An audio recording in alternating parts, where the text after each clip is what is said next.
Good afternoon, everyone. Welcome to another set of videos in which we continue to learn about Business Central. Today's topic is going to be continuation of cost method. So my first video was the cost method of FIFO, which was first in, first out. Today we're going to actually talk about the cost method average. So if you don't hear or heard about or even listen to my first video, the cost method is basically a way of calculating the unit cost. So in our case, when we talk about the average cost method within Business Central that you can use for an item when you configure it, make sure you have a good conversation, a lengthy one of course, with the client that you will be helping to configure the Business Central system.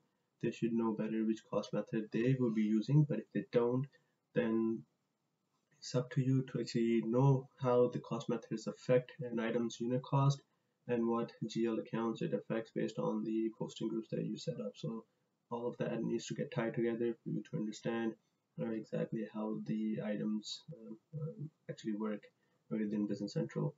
But for now, we're going to touch base on the average cost method. So basically, an item's unit cost is calculated as the average unit cost at some point after the purchase. So for inventory evaluation, it is assumed that all inventories are sold simultaneously. So at the same time they're being sold. So this is one of the key factors that you can come up or bring up to discussion for your client. So this is when you use it. Also, when you want to propose to your client the average cost method, ideally in business environments where product cost is unstable, so it kind of tends to go up and down. Really don't know why, based on the market value and whatnot. So that's also something that a lot of clients have a keen interest in, different cost methods and how they can evaluate it based on their accounting. Something to be very careful with when you configure in the system. One of the things that I forgot to mention in one of my earlier videos was that when you go into items and when you select a cost method, for instance, we will take this as an example as the desk. Once you make a purchase and a sale for this particular item card or a particular item, you cannot change these costing methods. So you have to be very careful when you configure this item and you go live, and make sure that when you use this item, you do not realize at some point, at least your client should realize at some point that, oh, the costing method is not working out for them. It's not what they intended. So if I were to select specific, you see you get an error because I've already used it. I've actually made a purchase order of 350 items. So that's why I can't change the costing method. It kind of ruins the accounting, it ruins the whole method of calculating the unit cost for that item. So this is something that you should definitely tell your client before you go into these conversations, the detailed conversations about these costing methods.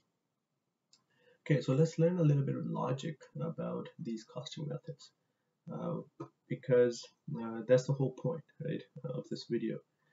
So I'm going to walk you through a very simple example for you to understand how everything is linked together. So if I were to make a purchase order, for instance, so if I create a purchase order and I've received items, so the expected cost is given here. So this is a purchase order I've created. I've released it. I have actually received parts of it for demonstration purposes. So let's see how much I received.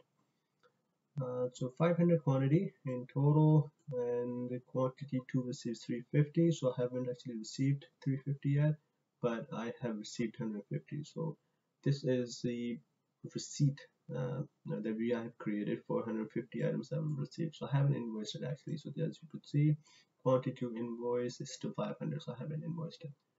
So if I go into posted purchase receipts, so two ways of doing it. Actually go into posted purchase receipts here, or you can go into the actual order and then go navigate from there to actually get it done. So let's go into posted purchase receipts, and this is the one that I was looking at. So this is the one that's been published or posted by me. So let's go into the find entries, and right now I'll have these three related entries. We'll go into value entries and we'll see the cost amount which is expected. So right here, $6,750, that's the cost amount expected, and this is the expected cost that I expect in the GL account as well. So 6,750. So the way it's related to general ledger entries is that the inventory accrual account, the interim, will have a negative value of 6,750, whereas the inventory account, the interim, will have the 6,750 as a positive value. So this is how it is related to general ledger entries, and you can configure these accounts in these posting groups. So something that I've talked about in my earlier video. So at a later stage, you post the receipts and then you create an invoice. So I won't show you how to create an invoice because I've actually done that in the purchase order video. But when you create an invoice, the accounting works out like this. So the cost amount which is expected will be negative value. So if I were to go back into the show related entries, it would be negative $6,750. Whereas the invoice cost maybe is 100, maybe not 100, but most likely $6,800 that you received. So that's the accounting that actually kind of fixes up at the back end of the system. So the overall general ledger entries at that point would be the inventory accrual account, the interim, will have a positive value of 6,750, whereas the inventory account interim will have a negative value of 6,750. And all these values you can go into the posting groups, and then I encourage you to go into the posting groups to figure it out. And the direct cost applied account will have a negative value of $6,800 that you received as part of the invoice, and the inventory account will have a positive value of the same amount. So that's how it is related to general ledger entries. Just to close off our conversation, I will actually go into the items itself, just to give you a glimpse of the accounts where you can set it up. And if you go into sales and items, you go into one of the items here as the first item that we were talking about. And if I go to the bottom, so right here, general product posting group, tax group posting group, inventory posting group. So these, all the GL accounts that I was talking about are actually in here. They are configured in here, and you'll see these different accounts that you can configure within the system.